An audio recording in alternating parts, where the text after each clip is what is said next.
የሰው ስጋ መብላት ላይ መድረሱን እንተውና ህፃናትን የሆነ በቃ የሚያሳምመው ማንኛውም የሚያሳምማቸው አይነት ነገር ማድረግ ነው በጣም ትልቅ ነገር ነው። እዛ ደረጃ ላይ የሚያደርሰን ነገር ምንድነው? ህፃን ልጅ ልክ ስታየው በቃ እንዳልሽው የሚያሳሳሽ ለመምታት የምትፈሪው ህፃን ልጅ ይገላል። መግደል አይደለም ስጋውን መብላት የሰው ስጋ መብላት አላይፍ በህይወት እያለ ተዘጋውሎስ ምናምን ያላቸው የነገርናችሁ እንትኖቹን ነው የሚናገሩት ሲናሪዮቹን እንዲህ ከተደረገ በኋላ ከዚህ ወደዚህ ሄደ። እሺ ከዛስ ለምን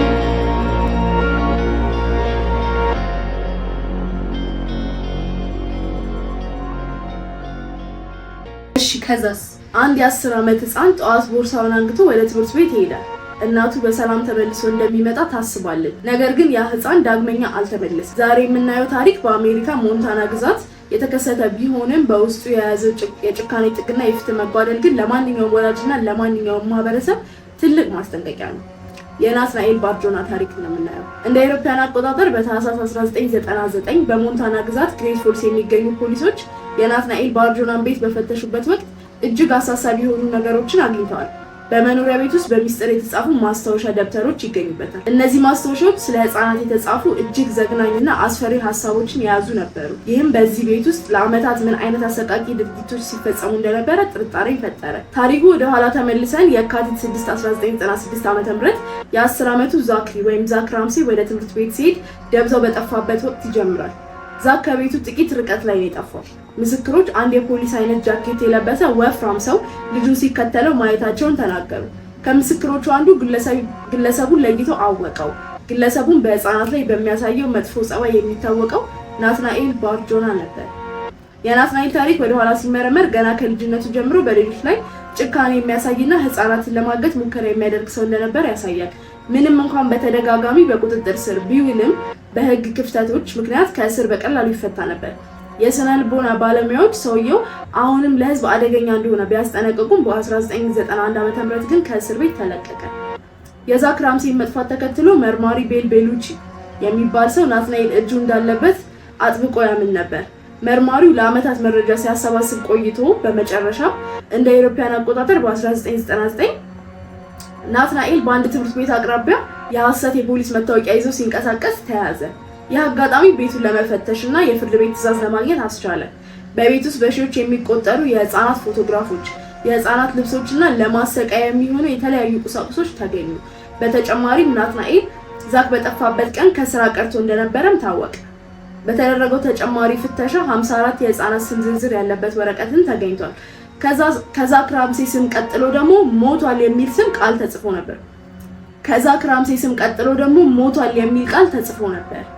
አብሮት ይኖሩ የነበሩ ሰዎችም ዛክ በጠፋበት ወቅት የለበሰው አይነት ልብስ ናትናኤል ቤት ማየታቸውን መሰከሩ። ይሄ ታሪክ በማህበረሰቡ ውስጥ ለአእምሮ ሕክምና ባልተሰጠው ትኩረት ምክንያት አንድ አደገኛ ግለሰብ በነፃነት ሲንቀሳቀስ የደረሰውን አሳዛኝ ክስተት የሚተርክልን ነው። ናትናኤል ባርጆና እንግዲህ ታሪኩን ታውቂዋለሽ አይደል? አዎ ትናንትና ነበረ ዩቲዩብ ላይ ያየነው እና ብዙ ዲያግኖሲስ ማውጣት ይቻላል ከዚህ ሰውዬ። ስለ ታሪኩ ስለ ወንጀሉ ብቻ ሳይሆን አጠቃላይ እንደዚህ አይነት ሰዎች የሚያነሳሳቸውን ነገር ለምን እንደዚህ ያደርጋሉ ሰዎች። አሁን እንግዲህ የሰው ስጋ መብላት፣ ህፃናትን መግደል፣ የሰው ስጋ መብላት ላይ መድረሱን እንተውና ህፃናትን የሆነ በቃ የሚያሳምመው ማንኛውም የሚያሳምማቸው አይነት ነገር ማድረግ ነው በጣም ትልቅ ነገር ነው። እና እዛ ደረጃ ላይ የሚያደርሰን ነገር ምንድነው? አእምሯችን አንዳንድ ሰው ለምሳሌ እንደዚህ ሲመቱ ራሱ ምን ሳሳላቸው ህፃናት መምታት ኖርማል እንችላል በቃ እዛ ድረስ እና በእነዚህ በሁለት ሰዎች መካከል ያለው ዲፍረንስ ምንድነው? ህፃናት አይመቱና ደግሞ ህፃናትን መግደል ድረስ የሚያደርሰው የአእምሮ ልዩነት ምንድነው?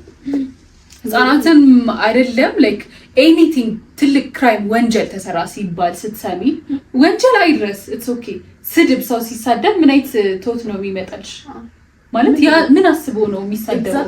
ከዛ ስድብ ትተይና ደግሞ ያ ሰውዬ ሄዶ ሰው ይገላል። ሰው ኖርማል ሰው ማለት ነው። እሺ እሱን እሺ ስትይ ደግሞ ህፃን ልጅ ልክ ስታየው በቃ እንዳልሽው የሚያሳሳሽ ለመምታት የምትፈሪውን ህፃን ልጅ ይገላል። መግደል አይደለም ስጋውን መብላት የሰው ስጋ መብላት አላይፍ በህይወት እያለ ለመብላት እና እዛ የሚያደርሳቸው ነገር ምንድን ነው? አሁን ፖድካስታችን የጀመርነው እንግዲህ ለዚህ ነው። ያለን ኪዩሪዮሲቲ ነው ይሄን እንድንጀምር ያደረገን። ክሪሚናል ማይንድስ ምናምን ብዙ የምንሰማቸው ነገሮች አሉ፣ ሀገራችንም ውጭ ውስጥም የሚሰሩ ወንጀሎች አሉና ይሄን ወንጀል ለመስራት የሚያነሳሳቸው በእውነት ሜንታል ኢልነስ ነው፣ የአእምሮ ህመም ነው፣ ሄትፉልነስ ነው። እንዴት ነው ሰውን የሰው ልጅ ራሱን ፍጡር የሚጎዳው? ለመጉዳት የሚያነሳሳው ነገር ምንድን ነው? በጣም በቃ ኤክስትሪም ነው እና ከኤክስትሪሞቹ እስከ ትንሽ የሚባል የለውም። ሃርምፉል ነው፣ ግን በቃ ሙሉን ነው ኤክስፕሎር ለማድረግ የምንሞክረው እና የጀመርነውም ደግሞ ትልቁ በሚባለው በሚያስፈራው ስቶሪ ነው። የናትናኤል ባርጆና ታሪክ በጣም አሰቃቂ ብዙ ያው እኛ አጠር አድርገን ለዚህ እንዲሆን አድርገን አቀረብ ነው እንጂ በጣም ብዙ ዲቴል አለው። የሰውየው አስተዳደጉ፣ ታሪኩ እንዴት ነበር፣ በልጅነቱ የነበሩት ነገሮች ምናምን ሲያዝ ያለው እንትን ራሱ ብዙ ዶክመንተሪ ያለው። ገብታችሁም ዩቲዩብ ላይ ባርጆና ታሪክ የናትናኤል ባርጆና ታሪክ ብላችሁ ሰርች ብታረጉት ታገኙታላችሁ ዲቴይሉን። እኛ ግን ስለ ባክግራውንዱ እናወራ like what causes this የሚሉት ኮመን ነገሮች። ስለዚህ የመጀመሪያው ያው አስተዳደግና ተፈጥሮ፣ ይሄ ኔቸር ቨርሰስ ነቸር የሚባለው ነገር ስለሱ እናወራና ማህበራዊ ወይም ሶሻል ላይፍ ወይም ነርቸሩ ያደገበት ሲቹዌሽን እንዴት ነበር መጀመሪያ የሚለውን እንያ። ያደገበት ሲቹዌሽን እንግዲህ ናትናኤል በጣም አውትካስት የሚደረግ በሰዎች የሚገለል ቡሊ የሚደረግ ቡሊ በአማርኛ ምንድን ነው? ቡሊ ማለት በአንቺ ካራክተር መሰረት ተደርገሽ ስትጠቂ ማለት ነው። በሆነ ባለሽ ነገር ሰዎች ሲያጠቁት ማለት ነው። እና እንደዛ ሆኖ ያደገ ሰው ነው። በውፍረቱ ደግሞ በጣም ቡሊ ይደረግ ነበር፣ ወፍራም ስለሆነ። በውፍረቱ ቡሊ ይደረግ ነበር። ከዛ ደግሞ ኔቸሩ ላይ ስንመጣ ደግሞ ቼክ ሲደረግ ባዮሎጂካሊ ጂኑ ላይ ሳይኮፓት ጂን የተገኘበት ይመስለኛል። ከዛ ደግሞ በልጅነቱ የታመመው ህመም ነበረ፣ ሃይድሮሲፋለስ የሚባል በጭንቅላት ውስጥ የውሃ መቋጠር፣ ጭንቅላት ውስጥ ፈሳሽ ወይም ፍሉድ ተቋጥሮ ነበርና ይሄ ፍሉድ ምንድነው እንትን ያለው ነገር አይምሯችን ውስጥ እንግዲህ ለኛ ስሜት ለምሳሌ ጸጸት እንዲሰማን ወይ ደግሞ ሀዘኔታ እንዲሰማን፣ ደስታ እንዲሰማን፣ ሁሉም ኢሞሽን እንዲሰማን የራሳቸውን ስራ የሚሰሩ የአይምሯችን ክፍሎች አሉና ይሄ ፈሳሽ አይምሮ ውስጥ በነበረበት ሰዓት በልጅነቱ ማለት ነው እነዚህን ለምሳሌ ለሀዘን ወይም ለሰዎች ሀዘኔታ እንዲኖረው፣ ኤምፓቲ እንዲኖረው፣ ሪሞርስ ይሄ ጸጸት እንዲሰማው ምናምን የሚያደርጉትን የአይምሮ ክፍሎች ጎድቶታል ብለው የስነ ልቦና ሐኪሞች እንትን ብሏል። ያው መላምት ነው ይሄ ነው ተብሎ በአንዴ ታንጂብል የሚደረግ ነገር ባይኖርም እንደዛ አይነት መላምት የአይምሮ ሐኪሞች አቅርበዋል እና ደግሞም ሴንስ ይሰጣል አይደለም? ቢካዝ ሳይኮፓት ነው የሚል ድምዳሜ ነበራቸዋል መጨረሻ ላይ ከሰራቸው ብዙ ክራይሞች። አሁን ዛክ ራምሲ ላይ ያደረገውን ነገር ሲያገኙ ከተገኙት እንትኖች በኋላ በፊትም የተገኙ ማስረጃዎችና መረጃዎች ነበሩና ሳይካትሪስቶች ምን ብለው ምክራቸውን ሰጥተው ነበረ? ለሶሳይቲ ወይም ለማህበረሰቡ አደጋ የሚያደርስ ሰው ነው እና በቃ ትሪትመንት ያስፈልገዋል፣ ሳይኮፓት ነው የሚል ድምዳሜ ላይ ደርሶ ነበረ። ይህንን ምክር ስላልሰሙ ነው ወደዚህ ላይ የተደረሰው። ሳይኮፓት ማለት እንግዲህ ባጭሩ ቀለል ባለ አማርኛ ስናየው ሳይኮፓቶች ለሰው ልጅ ምንም አይነት ሀዘን የማይሰማቸው በጣም ጨካኝ ሆኑ፣ አንድ ነገር በቃ ለራሳቸው ብቻ የሚያስቡና ያንን ነገር የሚያስቡትን ነገር ለማድረግ ምንም አይነት ነገር በሰው ላይ ከማድረግ ወደ ኋላ የማይሉ ማኒፕሌት ማድረግ በጣም የሚችሉ አይነት ሰዎች ናቸው። ሳይኮፓት እንግዲህ እጅግ በጣም አደገኛ የሆነ የአይምሮ በሽታ ነው፣ የአይምሮ ህመም ነው አይደል? ዲስኦርደር ነው። ሳይኮፓት ነው ሶሲዮፓት አይደለም ብለው ሊደመድሙ የቻሉት ደግሞ ሶሲዮፓት ከሳይኮፓት በምንድን ነው የሚለየው? ሶሲዮፓቶች በልጅነታቸው አይደለም እንደዚህ አይነት ነገሮችን የሚያሳዩት፣ በብዛት ካልቸራሊ ስለሆነ የሚመጣው የሆነ ኦንሴት አላቸው። ብዙ ጊዜ ሰምተሽ የምታውቂ ከሆነ ፊልሞች ላይ ኦር ቲክቶክ ላይ ምናምን እንደ ቀልድ ቪላን ኢራው ጀመረ፣ በቃ በዚህ ስቶሪ ነው ይሄ ሰውዬ መጥፎ እየሆነ የሚሄደው የሚባልበት ስቴጅ አለና የሆነ ሰዓት ላይ ኖርማል ሆኖ የምታውቁት ሰው ድንገት ተገልብጦ የሳይኮፓቲ አይነት ቢሄቪየራል ቼንጆች የሚያመጣ ከሆነ ሶሲዮፓት ነው እንለዋለን። ከልጅነቱ ጀምሮ ደግሞ ህፃናት ላይ ጓደኞቹ ፒሮቹ ላይ የሚያሳየውን ቢሄቪየር ካራክተር ባህሪያቶቹን አይተን ከዛ ደግሞ እንስሳቶች ላይ ያለውን ካራክተር ስናየው ናትናኤል ከልጅነቱ ጀምሮ ነው እንደዚህ አይነት ወጣ ያሉ ባህሪያት። የመጀመሪያ ጥቃቱን የፈጸመው 5 ዓመቱ ላይ ነበረ። ቅድም እያወራን ነበር አይደል? 5 ዓመቱ ላይ የክላስ ሜቱን አንድ ሴት ተማሪ ሊያንቃት ሞክሮ ነበረ አይደል? ከዛም በ7 ዓመቱ ላይ እንደዚህ የተለያዩ ኢንሲደንቶች እዚህም እዛም ተጠቅሰው ነበር። ታሪኩንም ስናነብ ካስተዋላችሁ በጣም ብዙ ጊዜ ታስሮ እየተለቀቀ ነበረ።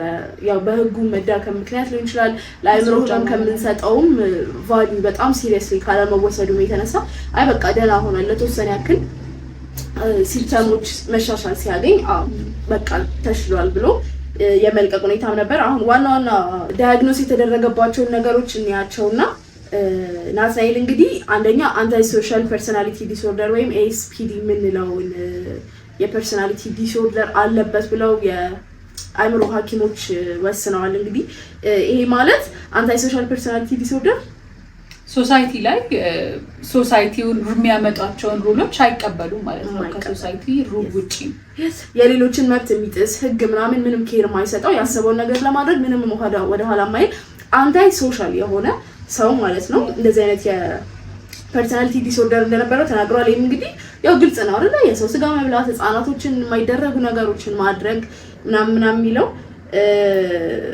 ያብራራል። ሌላና በሲሊ ነገርም ልናየው እንችላለን። ኔበርሁድ ላይ ይደረጋል ተብሎ ማጠብቂያቸው ነገሮች ሊያደርጉ ይችላል። ዋኪንግ ኔክድ የሆነ አላስፈላጊ ባህሪያትን ጎረቤት ፊት ማድረግ፣ ሰው ፊት ማድረግ አንታይ ሶሻል። ለምሳሌ ትዝሚች ከሆነ አይወራም። ለምሳሌ አንድ ቦታ ተሰብስበን ለምሳሌ ማይወራ ነገር ለምሳሌ ሴክሹዋል ነገሮች እንደዚህ አይነት ነገር እወዳለሁ እና ኮንቴክስት የሌለው ነገር አሉ። እንደዚህ አይነት ሰዎች አጋጥሟቸው አያውቁም? ኖርማል የምትኖሩት ጉርብትናችሁ ላይ እንዴት ነው እንደዚህ ትልቅ ሰው የሚያወራው ብላችሁ ሼምፉል የሚሆንባችሁ ሰው የለም? that's very anti social by the way። ሌላኛው ደግሞ ፔዶፊሊክ ዲስኦርደር ነው። እነዚህን ህፃናቶች ኖርማሊ ከመግደሉና ስጋቸውን ከመብላቱ ተጨማሪ ደግሞ ሴክሹዋል ነገሮችን ወሲባዊ ጥቃትም ያደርስባቸው። ፔዶፊሊያ ደግሞ በራሱ ሌላ የአይምሮ ህመም ነው እና ለህፃናት ወደ ህፃናት አንድ ሰው የሚሰማው ማንኛውም አይነት ወሲባዊ ፍላጎት ወይም ወሲባዊ ሀሳብ ማንኛውም በቃ ልጆችን ሴክሹዋላይዝ የሚያደርግ ነገር በሙሉ ድንገት የመጣ ሀሳብ ምናምን አይደለም፣ የካራክተር ነው። one of the traits of pedophilia ነው ፔዶፊሊክ የሆነ ካራክተር። ሌላኛው ደግሞ በጣም እንትን ያለው የናትናኤል ባርጆና ዲያግኖሲስ ደግሞ ሴክሹዋል ሳዲዝም ዲስኦርደር ነው። ይሄም ደግሞ ኖርማል አሁን ለምሳሌ ኖርማል ሰዎች ሴክሹዋል ሳቲስፋክሽን የሚያገኙበት መንገድ አለ። ግን አንዳንድ ሰዎች ደግሞ ሰዎችን በማሰቃየት ውስጥ ለምሳሌ የሆነ ሰው ሲሰቃይ በማየት ውስጥ ሳቲስፋክሽን የሚያገኙ ሰዎች አሉ። ሴክሹዋል ሳቲስፋክሽን sexual satisfaction, not just being hateful. They like it, they get pleasure out of it. ፌቲሾች ምናምን ተብሎ አሁን ብዙ ጊዜ የምናውቃቸው በፌቲሽ ነው። የፊት ፌቲሽ እጅ ሲያዩ እግር ሲያዩ ምናምን ሴክሹዋሊ ወደ መውሰድ፣ ከዛ በኋላ ደግሞ ኤግዚቢሽኒዝም ነው ስሙ። ሰው ኤክስፖዝ ራስሽን ፐብሊክሊ ኤክስፖዝ በማድረግ ኔክድ ሰው መንገድ ላይ ተናቃለን ምናምን ሰው በማየትም ቮየርስ የሚባሉ አሉ። ብቻ ብዙ አይነት ፌቲሾች አሉ፣ ብዙ አይነት ሴክሹዋል ዲስኦርደርስ አሉ። ከነሱ ውስጥ ፔዶፊሊያ እና ሴክሹዋል ሳዲዝም ዲስኦርደር የምንለው ይገኝበታል ማለት ነው። የስ ሌላኛው ደግሞ ፓራፊሊክ ካኒባሊዝም የምንለው ነው። ይህም ደግሞ የሰውን ስጋ የመብላት ዝንባሌ፣ ያው መጀመሪያ ታሪኩንም ስንጀምር ተናግረናል ከነነብሱ። ግን በጣም ወርስ ደግሞ ያደረገው how much of a psychopath ናትናኤል እንደነበረ የምታውቁት ጎረቤቶቹንም ያበላቸው ነበር። የሰው ስጋ አድኜ የመጣው ከውጪ ዲርስ ምናምን አድኖ እንደሚመጣው አድኜ የመጣው ምናምን እያለ ጎረቤቶቹን ስጋ አብልቷቸዋል። ላይክ ሊትራሊ የሰው ስጋ ከሱ ጋር እንዲበሉ አድርጓቸዋል። እና ይሄም ደግሞ የሳይኮፓቶች ሌላ ካራክተራቸው በጣም ካሪዝማቲክ ናቸው። ሰው እንዲወዳቸው ማኒፕሌት ለማድረግ መንገዳቸውን የሚያመቻቹበት አንደኛው መንገድ ለሰዎች በጣም በብሊና ካሪዝማቲክ ሆኖ መታየት ነው። ሰዎች በጣም የሚወዷቸው ይሄ በጣም ኤክስትራ ማይል የሚፈለጉ በጣም ተቀባይነት ያላቸው ሰዎች የሉም እና እሱም አንድ ካራክተር ነው። ያው ይሄ ማለት እንደሱ አይነት ሰዎች ሁሉም ሳይኮፓት ናቸው ሳይሆን one of the characters of being a psychopath is you wouldn't know they could be living እናንተ ጋር አግብራችሁ ቅርብ የምትሏቸው ሰዎች ሳይኮፓት ሊሆኑ ይችላሉ። እነሱን ማወቅ የማትችሉበት እና አዳጋች እንዲያረግ የሚያረጋቸው ነገር ምንድነው? አይታችሁ ይሄ ሰው ክፉ ነው፣ ይሄ ሰው እኔ ላይ መጥፎ ነገር ያደርጋል ይፈጽማል ብላችሁ ወንጀለኛ ለማድረግ ይከብዳሉ ማለት ነው። ቢካዝ ማጭበርበር ይችላሉ። እንደ ሶሲዮፓቶች ስታያቸው ማህበራዊ ነገሮች ላይ መሳተፍ ማይፈልጉ፣ ከዛ ነገር የሚገለሉ፣ ሰርግ ቢኖር ድግስ ቢኖር የሆነ ነገር ቢኖር መምጣት ማይፈልጉ አይደሉም። ይመጣሉ። የሚመጡት ግን ያንን ነገር ለመካፈል ሳይሆን የሆነ ሰውን ሉር ለማድረግ ነው ማለት ነው። ኤኒዌይስ ብቻ ልጅት በጣም ክራይም ሲኖችን፣ ክራይም ስቶሪዎችን፣ ክራይም ዶክመንተሪስ፣ ሆረር ሙቪስ ምናምን ማየት በጣም ትወዳለች። አይ ዶንት ኖ ዋይ። ግን ምንድነው እንደዚህ አይነት ሪሶርሶች በጣም ብዙ የሚወዱ ኦዲየንስ አለ። ቲክቶክ ላይ ምናምን ብዙ ጊዜ ይመጣልኛል የኛ ሀገር ፖስቶች ማለት ነው። እንደዚህ አይነት ሆረር ሙቪ ምናምን በጣም ብዙ የሚወድ ሰው አለ። ክራይም ዶክመንተሪስ ምናምን ማየት። ግን እኛ ሀገር ሪሶርሶች የሉም አይደል? አለ ላይክ ከተዘጋው ዶሴ የድሮ አሁን አዲስ አባይ ቲቪ ላይ ነች። የድሮ ፖሊስና ህብረተሰብ አሁንም እንደ አዲስ ጀምሯል ምናምን እነሱም አሉ። ነገር ግን the psychological reasons behind psychological implications አንድ ሰው ለምን እንደዚህ ያደርጋል፣ እንዴት ነው እንደዚህ አይነት ሰዎችን እንደዚህ አይነት ነገር ከመፈጠሩ በፊት በአጠገባችን በአካባቢያችን አይተን የምንለያቸው፣ ባህሪያቸው ምን አይነት ነው፣ ሞቲቫቸው ምንድነው፣ የሚያነሳሳቸው ነገር የሚለውን ነገር የሚዳስስልን በቂ በቃ ያ ኤሪያ ክፍት ነው። ያ የሚዳስስ ብዙ ከተጋዶሴ ምናምን ያልናቸው የነገርናችሁ እንትኖቹን ነው የሚናገሩት፣ ሲናሪዎቹን እንዲህ ከተደረገ በኋላ ከዚህ ወደዚህ ሄደ። እሺ ከዛስ በቃ ፈርተን ነው የምንቀመጠው እንጂ ምንድነው ታረጋው ለምን እንደዛ ሆነ? so this plays a role, the mind, why it happened. So we're here እሱን ዲስከስ ለማድረግ ነው። ሁለት ደግሞ በጣም አይምሮ ላይ በጣም ኢንትረስትድ የሰው ልጅ አይምሮ ላይ በጣም ኢንትረስትድ እንደሆኑ ሰዎች ብዙ ጊዜ ለብቻችን ቁጭ ላይ የምናወራበት ነገር ስለሆነ why not bring it to the audience እና ከሰው ጋር ለምን አንወያይበትም? ለምን ሀሳባችንን እየገለጽን በዛውም ደግሞ ለሰዎች እንትን አንሰጥበትም፣ አይዲያውን አንሰጥበትም። እንደዚህ ነው እያለን ሲምፕተሞችን ማሳየት ለሰዎች እንችላለን ብለን ስላሰብን ነው። ሶ ይሄ ፓይለት ኤፒሶዳችን ነው፣ የመጀመሪያ ኤፒሶድ ነው። we just trying that. yes ብዙ ጊዜ ቆይተናል። we've been planning this በቃ ፖድካስት እንጀምራለን እንደዚህ እናደርጋለን but አሁን ፐርፌክት እንዲሆን እየጠበቅን ነበር እስካሁን ድረስ። this is a low budget podcast እየተሻሻለ ይመጣል hopefully. we've seen a lot of podcasts እየተሻሻሉ ሲመጡ so ካለመፖሰት መፖሰት ደግሞ እንትኑ ፖድካስቱ ነው እንጂ ሀሳቦቻችን high budget ናቸው። yes so if you have any comments, suggestions, ምትሰጡን ሀሳቦች ምናምን እንቀበላችኋለን። ኮሜንት ሴክሽን ላይ ያስቀምጡልን። yes እና ደግሞ የናትናኤል ባርጆና ታሪክ ያው በጣም ኮምፕሊኬትድ የሆነ ኬዝ ነው። የእናንተን አቴንሽን ለመያዝ ብለን ነው እንጂ አሁን እንደዚህ በቀላሉ ያወራንበት በጣም ብዙ ፓርቶች አሉት። ከፈለግን ወደፊት እንሰራበታለን። እናንተም ከፈለጋችሁ ዩቲዩብ ላይ ደግሞ ሰርች አድርጋችሁ ማየት ትችላላችሁ። yes what else ምን አለ? nothing. this is us and እስከዚህ ድረስ ከቆያችሁ we already love you. yeah እናመሰግናለን በጣም። we'll see you next. yes ciao.